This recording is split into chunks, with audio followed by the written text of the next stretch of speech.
Hi, and welcome to A Drummer's Guide to, the podcast all about the things that it takes to be a professional musician, aside from actually playing your instrument, which we're hoping we're going to take as a given. Let's hope. My name is Emily Dolan Davies. I am a drummer by trade, and I'd like to start out this episode, because I've remembered off the bat, just to say thank you to all of the Patreon subscribers that have made it possible for me to consistently put out these episodes for you. It means the absolute world to me that people are willing to support in such a way, and there's always really fun discussions going on over there on the Patreon, and I'm just glad that I can kind of give you extra stuff, and yeah, I just appreciate you. I wanted to say that up front, up top. Thank you so much to all the Patreon people, lovely humans. So today I want to talk about a subject which is it's kind of, well, it's interesting to me. Hopefully it'll be interesting to you. And I found out about this sort of subject area back in, I want to say 2018, it must have been. And it's something called the 6 human needs. And right, you're going to have to bear with me. There's a bit of backstory to this, as there always is. So, right, back in 2018, I was really struggling. I was going through a really bad bout of depression. There was a lot of stuff going on in my life that was not ideal, and I was really struggling, and I go through periods of like that in my life, as we all do, you know, we're all human. And as I often did, I don't do it like this anymore, I was searching outside of myself for answers and ways that I could make myself feel better, things that I could focus on to make everything okay again. And again, this was my old way of dealing with things. Now I try to just sit with the uncomfortable emotions and stuff and just allow them to happen and allow them to pass. It's very difficult for me. I would definitely recommend doing that versus what I used to do, which is what I'm going to delve into now, which is kind of an oxymoron, but that's kind of the whole of this episode is going to be an oxymoron, and I'll explain as I go. So anyway, in 2018 I was really struggling, and I was looking outside of myself, and I was like, right, what can I do to make myself feel better? Like, why do I feel so empty? Why do I feel so lost? I want to feel better. I want to feel more focused. I want to be progressing, all this sort of stuff. Anyway, I happened across this concept about the 6 human needs. Now there's another human needs thing called the hierarchy of human needs, I think, which is Maslow's hierarchy of human needs, which is slightly different to what I'm going to talk about. So that's things like shelter and you know, very basic, like food and water, and like that's one thing. That isn't this. These are human needs, so these are slightly more I want to use the word esoteric. I don't think it's the right word. They're more like for the soul. Let's just go simple. They're more for the soul sort of thing. And I happened across this through some teachings by Tony Robbins. Now, I've spoken about Tony Robbins before. I've been aware of his work since I was probably about 18 years old. I used to listen to his audiobooks. I've even been to one of his seminars online, not in real life. Too expensive for me. Like, and I've sort of looked at various videos and stuff. I find that there is a lot of interesting stuff that he teaches. A lot of it, it doesn't quite jive with me. However, this did, and it's this idea of 6 human needs, and it's basically everything that we do basically fulfills one or more of our 6 human needs. And I wanted to go through what these human needs are. I wanted to explain why or how I choose to do things or create things with these human needs in mind. And I did this very intentionally, and it really worked for me. So, like I say, I sort of found out about these human needs, and I distinctly remember walking around the park going, right, I need to get into these human needs. So let's just run through them. It's probably the easiest way to start this. So the first human need is the need for certainty in our life, or like stability, predictability, kind of feeling very secure in whatever we're doing, and whether that's, you know, living situation, for instance. We all want to feel safe. We want to feel like we know what's going on, whether it's within work, and that is kind of like, you know that you have a job, you know that you can pay your rent, all that sort of stuff. There's an element of control there, basically, that obviously, if you've been listening to me for any amount of time, you'll know that I can be a bit of a control freak. Yes, I do like being in control, and that is that element of certainty that, you know, you just know that you're secure and safe, sort of sketch. The second human need is the exact opposite. And this is why it's going to be a paradoxical episode, because there are a couple of these. So the next human need is for variety or change. And that's, you know, for things to be unknown and the excitement that comes with that and kind of the interest that comes with that. And again, it's literally in direct opposition with this idea of the need for certainty. You want uncertainty as well. By the way, all of these human needs, I think, as far as I can remember, you kind of need all of them, but people are much more drawn towards certain ones. So whether that's you value having certainty more over variety, that will inform your decisions and the things that you do and the things that you feel more comfortable with, right? Okay, so yeah, there's that out of the way. So variety, sort of that sense of needing change, and you know, whilst you can have the stability in one area, you might want variety in other areas. Like for me, a good example of that is if you look at my CV, I've worked with a variety, definitely a very large variety of different types of artists. You know, I work with them for kind of a year or two, and then I work with other people because I like that. I like in the studio the fact that I'm working with different people every day. I love that. It really suits my personality. I like the interest. I like the change. It's why I love The Voice Kids, because every song is different. It's very fast paced. It's always changing. You never know what's going to happen, but then it has the certainty of the baseline of how we worked, so that it was very like, I knew that I was capable in that, and it allowed me to have that sense of variety within that, within those confines, if that makes sense. I hope that makes sense, because it makes sense to me. So yeah, variety, very, very important to me, as well as certainty. And then the third human need is the need for connection or love, basically. And again, I mean, does what it says on the tin. It's just the need to connect with other people, to feel part of something, to not feel alone, essentially. And that is something that this podcast gives me. You know, I do feel connected to all of you that listen to this, especially if you reach out to me and we have a conversation.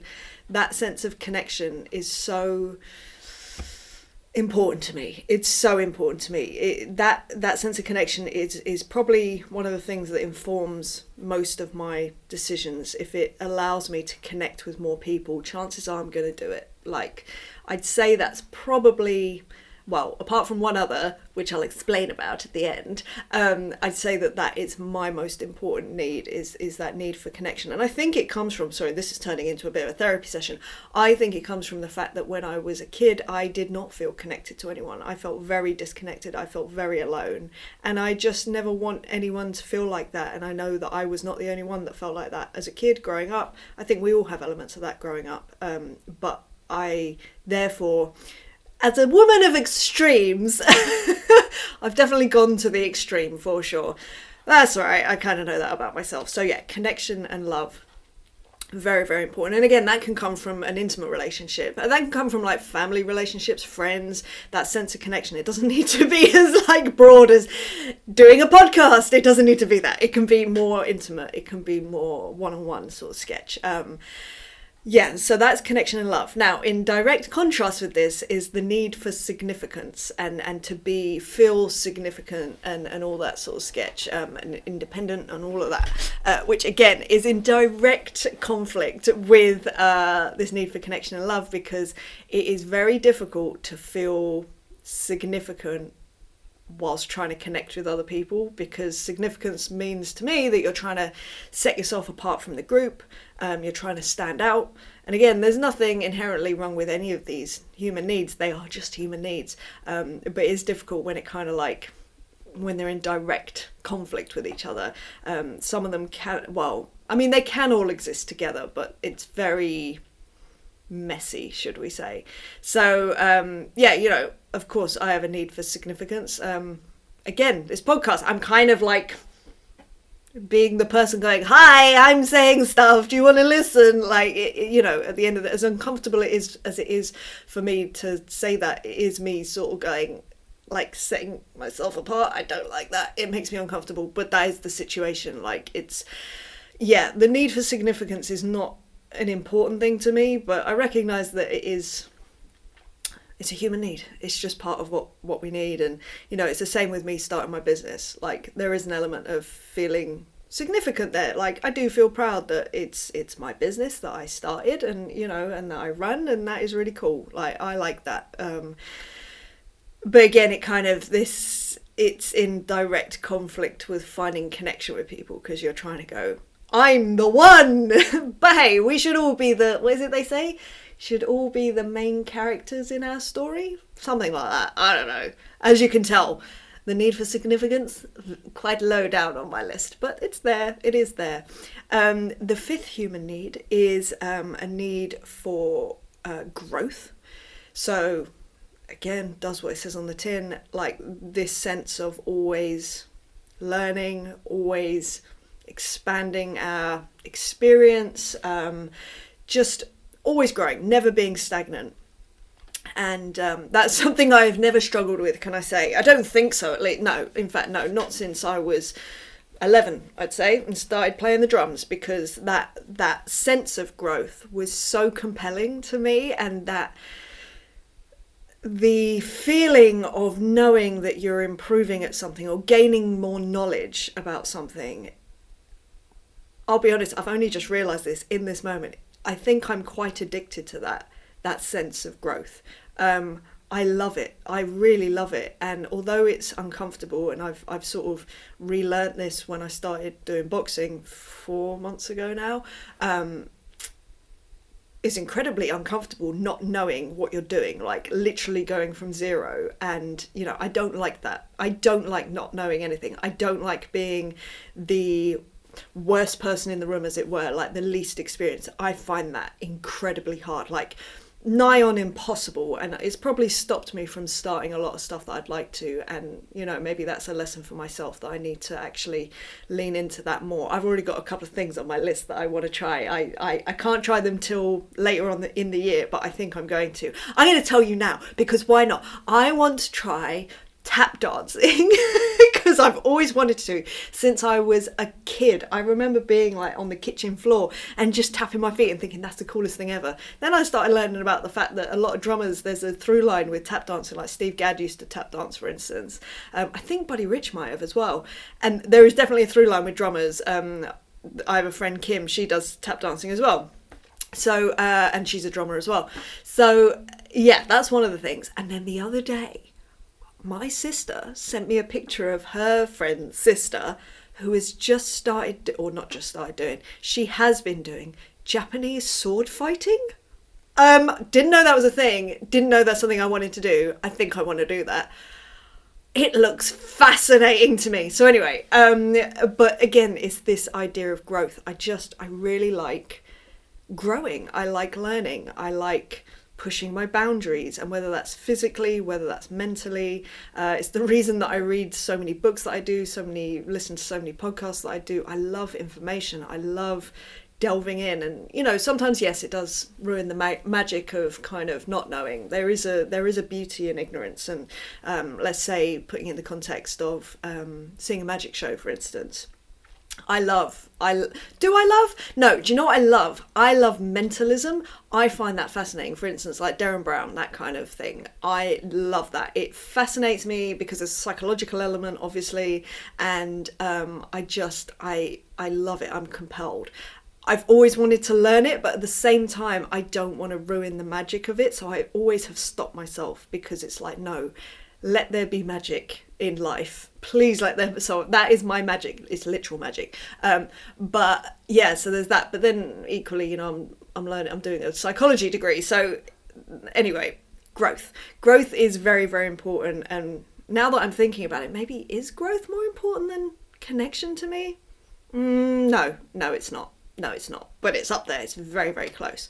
So anyway, the ability to grow. Because again, think about, I don't know about you, but the times when I felt most down and stuck and lost and just is when I haven't been growing, when I've been just stagnant. And whether that's because I didn't know where I should be placing my attention, or in fact that's often what it was for me. I just didn't know where I should be placing my attention. I felt overwhelmed with the amount that I didn't know, and therefore I just was paralyzed with overwhelm, I suppose. So but once I kind of worked out where I wanted to be looking and focusing, I was in my element. Still am. Like I say, I'm loving the amount of growth that I'm having at the moment. It's just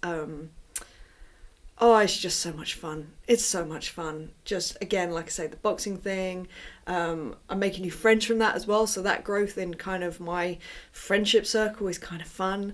The degree, the psychology degree, I'm loving that.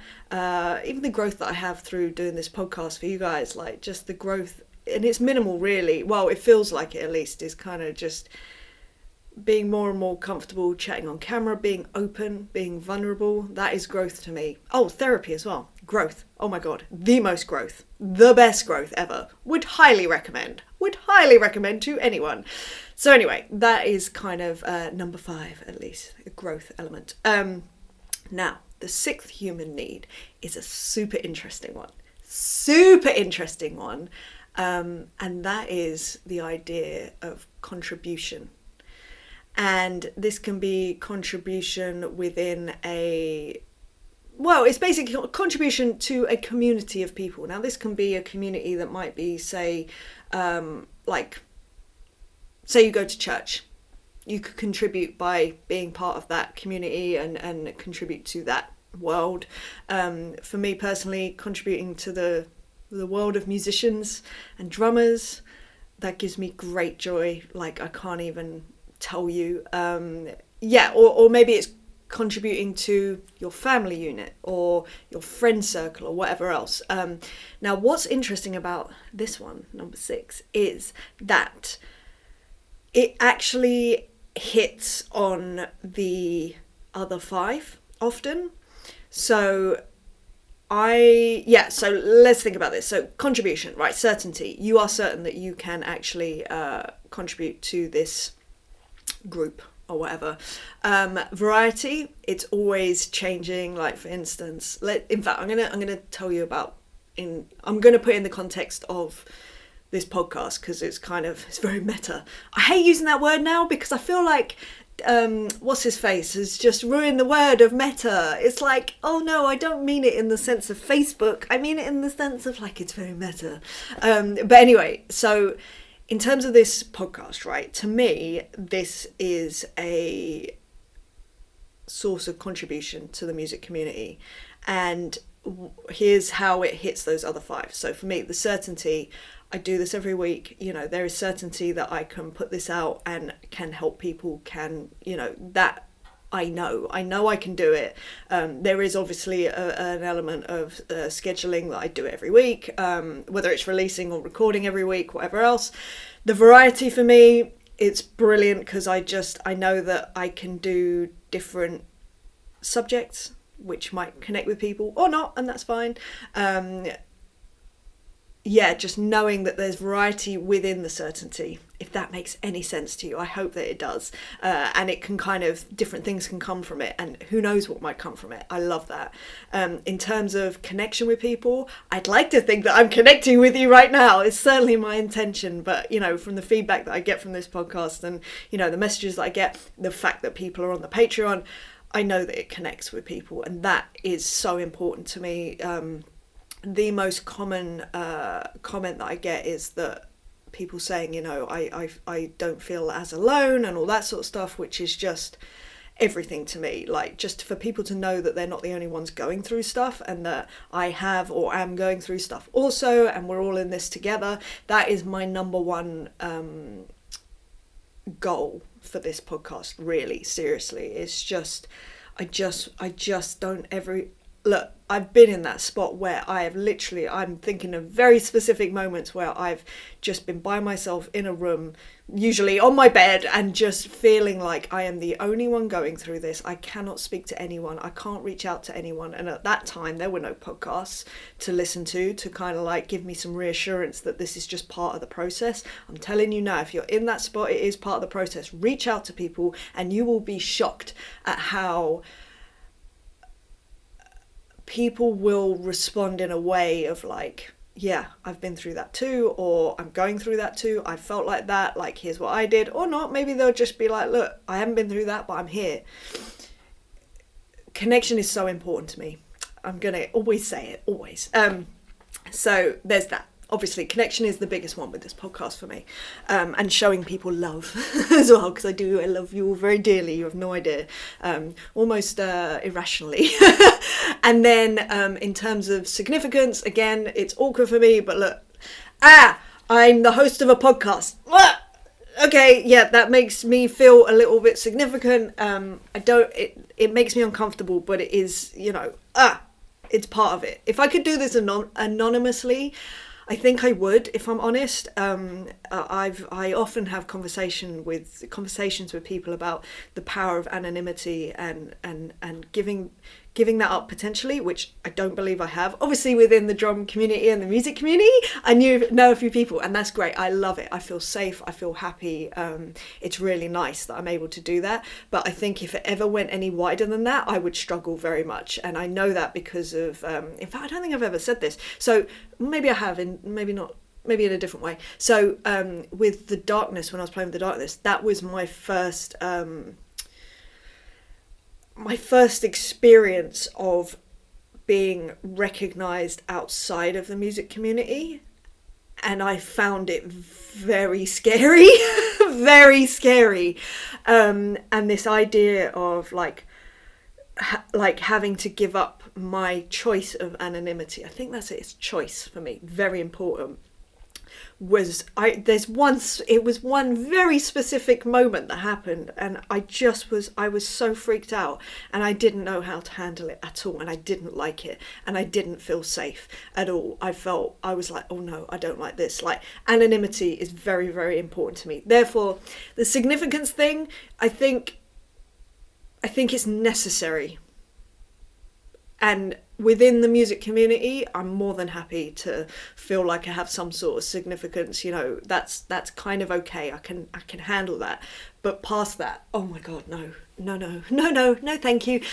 Not for me, but that's fine. And then in terms of growth, the next one, I'm growing every time that I do these podcasts. Like, I'm growing, like I said before, in my ability to communicate, I grow in the way that I connect with people. I grow in the way that I explore topics with you, basically. I always start out with, obviously, a topic that I want to talk about, but often I find myself going down tangents and I'm like, wow, I didn't even realise that until I started talking about it. You're basically part of my personal therapy, so thank you so much.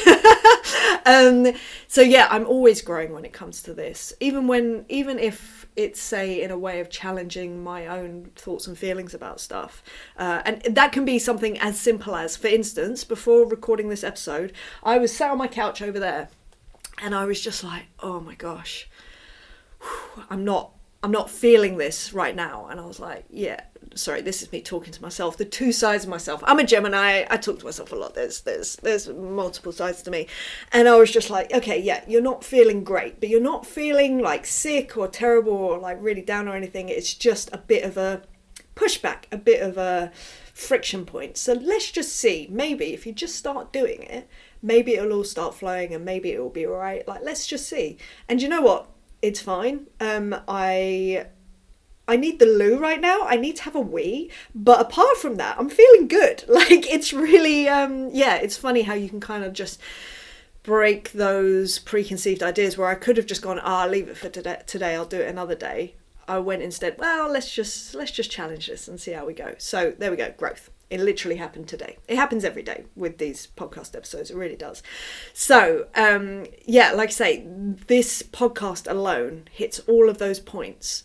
And again, this comes down to this contribution element. And so knowing this, I learnt this in 2018 when I thought up the idea of this podcast. And again, it was in a time where my life felt very all over the shop. I was not comfortable. I felt very, not in a great place. But this podcast came of that. And that's a great thing. And again, I just focused on the contribution element. I was like, right, how can I contribute to the music community, to the drum community? Like, what can I do? What can I do?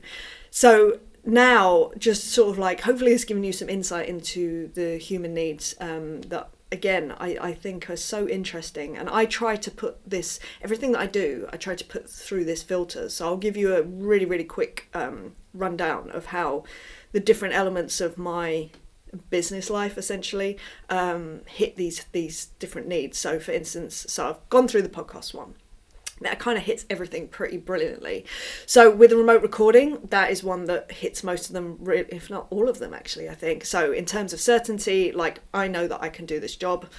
I love this job, I have my space, I love it. It's the certainty of that is wonderful, knowing that I can do this. This is not a thing. That is amazing. The variety of working with loads of different people in loads of different genres is just, it's so beautiful to me. I love it. And it's within a safe environment, if that makes sense. The connection side of things, mate, every single artist that I get to work with, I get to develop a personal friendship with them. I get to learn about their life, and I get to learn about them through their songs. The connection that I feel, the love that I feel through that is next level. I adore it so much. It's one of my favorite things on the planet. In terms of significance, again, people are working with me to work with me. So there you go. There's a significance. I'll touch on that, but honestly, it does make me feel uncomfortable. It really does. But that is the reality of it. I'm not the greatest drummer in the world. There are thousands of drummers that are just as good, if not better than me, but people reach out to work with me because it's me. And that is what it is. And I have to kind of make peace with that, even though it's very uncomfortable for me. Because again, if I could, I would do it anonymously, but I don't think that is a logical thing for a business model. Like, I've looked at it, I've tried it somewhat. It doesn't hit the same way as having a one-on-one relationship with people. So there we are. And again, that comes back to connection. One-on-one relationship with people. It is so good. In terms of growth, mate, there's always something to learn. I learn something every day I go to record a song for someone. And whether that is playing-wise, whether that's genre-wise, whether that's the sounds, whether that's mic placement, or, just even in communicating with people, like, I am always learning and growing every time I hit record, and that is awesome. And in terms of contribution, hey, I'm contributing to someone else's story, their life, their music, what they're putting out there. It's everything. I love it. It's so good. So that is why remote recording really works for me. And then in terms of Drum STEM Club, again, similar thing, the certainty of just knowing I can put out something, regularly for people, and they can use it and they like it and they enjoy it. It's brilliant. The variety of the different styles that I can just record and put out there is wonderful, like whatever I feel like. And that's really nice, being able to explore what I fancy doing. It's all my favourite things I get to play. In terms of connection, again, being able to connect with people through music is similar to the remote recording generally. Like, it's just everything. Significance, again, awkward, but it is that thing of like, me, Emily Dolan Davis, gets to put out stuff for people. That's nice. And then in terms of growth, again, I get to experiment with sounds, with different genres, with, I just get to grow within my own realms. And then contributing again to people's music is just everything. And being able to give back to the music community for free for people that maybe cannot afford to use my recording services. They can't actually afford to work with me one-on-one. I still get to give back to the music community. That is so important to me. I can't tell you. And it's because of how I was, my upbringing, how I came into this music world. I didn't have the means to do anything in the way, like, if I was in the position of being wanting to be a producer or wanting to be an artist, I wouldn't have had the means to hire a drummer. Absolutely not. But I can tell you, if I knew that there was a free resource of like drum tracks, I would have been downloading every single one of them. I would have used every single one of them. And knowing that, I was like, well, I'm going to be that person that I want to facilitate that for other musicians, artists, whatever. So that is literally the primary reason I started Drumstem Club. But yeah, again, it hits all of the things for me. And then mentoring, I mean, it's pretty obvious, isn't it, really? So in terms of like certainty, yes, I'm certain that I can help people on their journeys as well, and help them with any struggles that they're having with their career, or like what they should be focusing on, or how to get their name out there more, just all that sort of stuff, or just even like give a bit of support to someone. I'm certain I can do that because I've been doing it for years now. Variety, again, every single person that I work with is just so interesting and so different and has their own challenges, and it's kind of like finding a way like between us how we're gonna make this work for them and get them on their path and get them where they want to be and get them achieving goals. Like that variety I love because it's there's always so much unknown, and it's like, yeah, it's just exploring together. It's so good. In terms of connection, obviously the connection between learning about someone and being able to help them with what they're doing is amazing. Significance, again, it's the awkward one for me, but look, I've had 25 years experience of doing this music thing, so I do have some experience. So I guess that it makes me significant in a way. I don't know. And then growth, I learn so much from every single one of my students, my mentoring students. Again, they spark in me different ways of seeing things or looking into new things, just a different point of view, a different perspective, understanding their situation, their upbringing, where they want to be. For me, that is growth. I think points of view is just growth and very, very important, and then being able to help guide them within those confines, if that makes sense, or their way of thinking or whatever else. And then in contribution, obviously, to see people thriving through the actions that they're taking off the back of what we've spoken about and we've kind of explored. Oh my goodness, there is nothing more fulfilling to me than seeing that. It is my favourite thing on this planet Earth. It is the best thing ever. So yeah, again, mentoring, it just kind of it checks all those boxes. So I think it's a really interesting thing, just as a sort of filter to put through what you're doing or what you want to be doing, and if it does hit some or many of those human needs. So again, I'll just run through them just so you've got them as a concise thing. I know, me, concise, what are you talking about? So it's the need for certainty, then it's the need for uncertainty or variety, then it's the need for connection or love, then it's the need for significance, then it's the need for growth, and then the sixth one is the need to contribute or to have contribution to something. So yeah, run what you're doing through that filter, or find something that might hit 1, 2, 3 or many of those. And I find that the more that those hit, the more consistent the more dedicated I am to those things, and the more consistent and the longer I invest in them, because it's mad not to. It hits so many, it makes me feel so fulfilled. And, there are some things that don't always make me feel like that. And those things I've kind of lessened a little bit. And it's interesting. It's so super interesting to me. In fact, let me give you one that maybe... In fact, so I did sort of touch on this. So when working with artists and touring, right? So let's see how they all add up. So in terms of certainty, it's great. If you've got a diary full of tours and stuff for the year, that's great. That's certainty. You know that you will be working. You know who you're going to be working with. You know, the set probably isn't going to change very much. It's going to be the same sort of set every time. Cool. Certainty. In terms of variety, this is where I struggle, because there's the variety of going to different places, which is great. But in reality, you're only really seeing the airport, the hotel room, and the venue, right? It's very rare for me, at least, only because of my energy levels and stuff.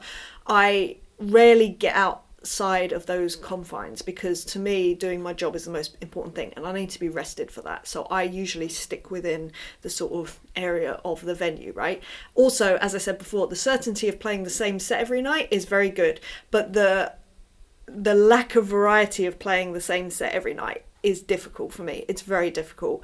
That's why someone like Tricky worked really well for me, because his gigs, it was, you never knew the set list until you were literally playing the song. Just the way that he ran his gigs, there was a lot of variety, there was a lot of uncertainty, and I really enjoyed that. In terms of connection, okay, yeah, connection with the audience is great. Connection with the band is really good. Significance, yeah, there's an element of that, obviously being on stage and maybe getting shouted out, like being introduced to the audience, that's nice. Growth. I find it so difficult to grow on tour because you're with the same people, you're playing the same songs. Yeah, you can be doing extracurricular stuff. Like, for instance, I was doing my degree when I was on the road with Kim Wilde, which gives me a sense of growth, which is great. But again, that's separate to the touring. It means extra energy. It means I'm expending, mental capacity. If I'm exhausted, that's the first thing that's going to fall to the wayside. So I'm not growing, not at all. And that I really struggle with. If I'm exercising every day, maybe a little bit growth with that. But again, it was very much the same sort of stuff. There was a little bit of growth, but not enough to be like, yes. And then contribution, not really. I mean, a little bit, but it's obviously I'm contributing to the live show, which is everything, and that is wonderful. So maybe there was an element of contribution, but not enough. So, and that isn't, sorry, let me just let me just say, this isn't exclusive to like the Kim tour. I know I just said that on the Kim tour I was doing my degree and all that, and this isn't also the same for every single tour, because every single tour does have different elements that do hit these things. But on the whole, each one of those, some of them are really strong, but then some of them are a bit shaky and a bit so that's why touring, I love it. But in terms of meeting my needs, I love doing it, but I would put other things above it. I'll tell you something though, The Voice Kids, that was one that rocked my world in terms of, right, certainty. Yes, we are all working in a certain particular way, like this is how it rolls, the gig, certainty that I can rely on every single person in that band, on that crew, like everyone there, everything. I was certain, there was no doubt in my mind about that situation. Like, I knew also that I could do the job. Not at first, but I knew it once I was in the room, and I was like, wow, I can do this. I even surprised myself. The variety of the different songs, the different people that you're working with, the kind of quick turnaround, it's flying by the seat of your pants, that works for me. The connection and the love with the other band members, with the crew members, just because you're in this crazy situation, is so strong. And when I tell you, I adore, I love every single person involved with The Voice Kids. They are some of the most wonderful people, and I'm quite sad that it's quite possible that a few of them I will probably never come across again, which is really, really sad. In terms of significance, yeah, do you know what? I felt significant. I was, it's a prestigious gig. It's known for being very difficult, and I felt like, yeah, and I'm here and I'm doing it, and that was great to me. That felt, there was a lot of pride. In terms of growth, mate, every flipping half an hour I was growing in some way, and whether that was playing and to do with the genre that we were playing, whether it was being quick at adapting, whether it was just when we were chatting like rubbish and I was learning new stuff and we were having interesting conversations. And there's a lot of chatting on The Voice because you're sitting around a lot, so just talk back, and just challenging thoughts and having really thought-provoking conversations with people. Sometimes we were talking absolute rubbish, and that was fine too.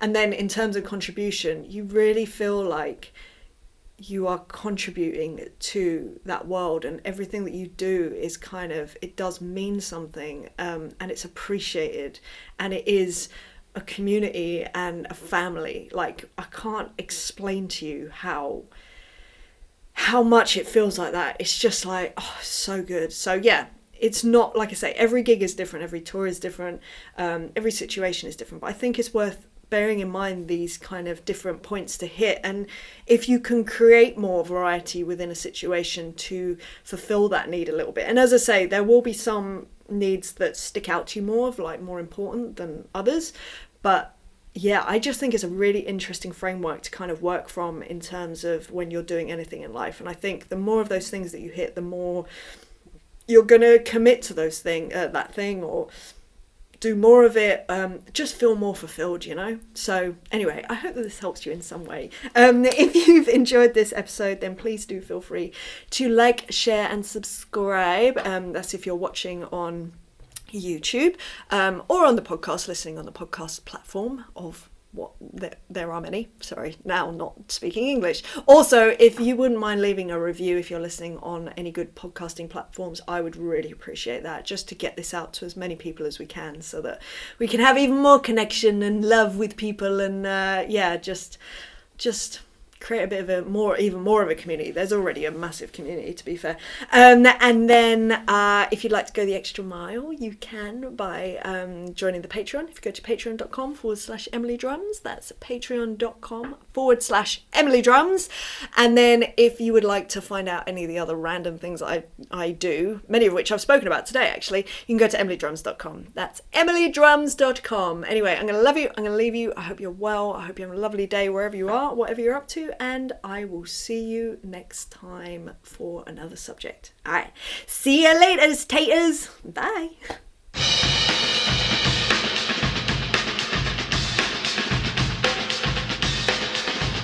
The